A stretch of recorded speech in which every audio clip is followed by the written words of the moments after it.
a new planetary and seismic update.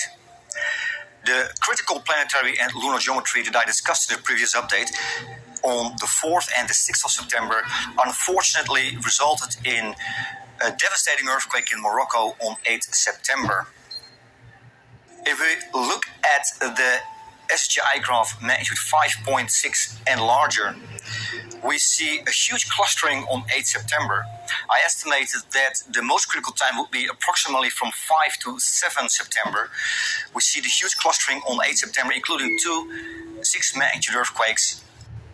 And again, unfortunately, a deadly earthquake in Morocco. My heart goes out to all those affected. This was a really bad natural event. If we look at the history of Morocco, we do not see many large earthquakes. There have been deadly earthquakes in the past, magnitude 5.8 and also into the low 6 magnitude range, but 6.8, 6.9 earthquake is really large. And since recording of earthquakes began around 1900, there has not been a large earthquake like this. We have to go back to 1755, November 27th, to see a similar size earthquake, which actually occurred to the north.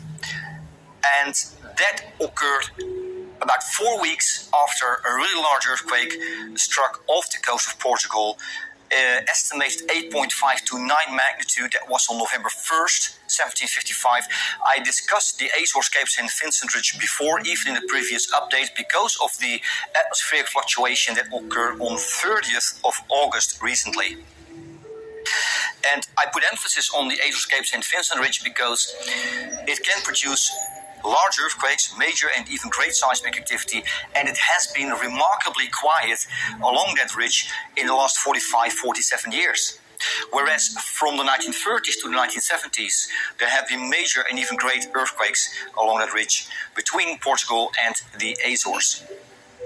So we can conclude that there is a relationship between the activity off the coast of Portugal and earthquakes in Morocco. This time it started with a magnitude 6.9, and it is possible. I mean, these are signs of building stress in the region, and it is possible that it will not be long for a larger earthquake to occur along the Azores, Cape St. Vincent Ridge. And if you are near the coast of Portugal, Spain, or Morocco, you have to be aware of the danger that lies off your coast. There can be really large seismic activity, and if that were to happen, it will produce a tsunami, and you have to be aware of that. Okay.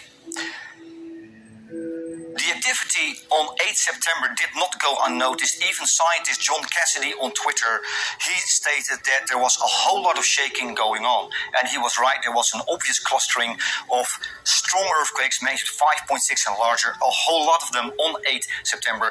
And we have to look at the positions of the planets and the moon to actually explain this activity. It is a well-known phenomenon in seismology that there is often a clustering of stronger earthquakes, and then we have a couple of days, several days, maybe even a week without a single larger earthquake. And we have warned for this. In the previous update, I warned for this possibility of strong major seismic activity following the critical planetary geometry on 4 and 6 September. It shouldn't be underestimated. Okay, let's have a look at the planetary and lunar geometry that we're going to have in the next 9 days or so. We're going to have a couple of planetary conjunctions. On the 14th, Mercury, Sun, Mars, that's later on the 14th. That will be followed by lunar peaks, especially because of a new moon on the 15th, early on the 15th, which will overlap with a lunar conjunction that will be with Neptune. And then also semi-right angles with Venus and Jupiter. We could see some seismic increase on the 15th, 16th as a result, over 5.6 magnitude, maybe into the 6 magnitude range. It depends on the condition of Earth's crust, the stress levels, and that's the one thing that we cannot measure.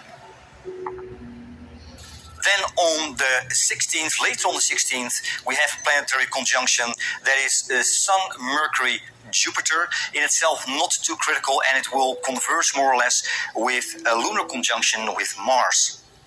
Then we have a high lunar peak and also a planetary peak converging on the 19th, and I think that will be more critical.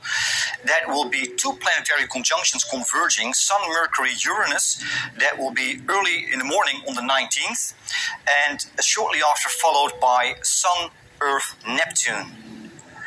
And that may become critical. In a worst-case scenario, we could see a borderline 7 magnitude earthquake, an obvious seismic increase. Again, it depends a bit on the stress levels in Earth's crust, but there could be a larger seismic event that may occur around the 20th, give or take 1 day. Let's say from the 19th to the 21st, I guess, is more critical because of this convergence of planetary and lunar geometry. The lunar geometry is a lunar conjunction with Jupiter, and it will be followed by another lunar conjunction with Uranus. In the solar system, we see this planetary and lunar geometry depicted. The red lines, they are the planetary conjunctions, and we see Earth between the Sun and Neptune. And it will converge with planetary conjunction Sun, Mercury, Uranus, and that combination can result in a pretty strong, and maybe even a major seismic event. And we see the lunar geometry, the lunar conjunctions depicted by the green lines. First, a lunar conjunction with Jupiter, shortly after followed by a lunar conjunction with Uranus. This is the planetary and lunar geometry that we're going to have in the next 9 days or so. If we look at the atmospheric fluctuations that we've been able to pick up, actually not many since 2 September, from 2 September to 11 September, we haven't picked up anything. This may be due to local conditions that we record here. I'm not sure, but on the 11th yesterday we had some fluctuations marking the regions between Kamchatka and Japan. Again, this was also the case on 2 September. There may be something building up there near the Kuril Islands. I'm not sure. And another fluctuation is more to the south. That's Tonga and Samoa. When we record new atmospheric fluctuations, we will update that on the website and also in the social media. This is the update for now. My heart goes out to those affected by the really devastating earthquake in Morocco. I stress it again, it's a devastating event. Unfortunately, we cannot avoid these natural disasters.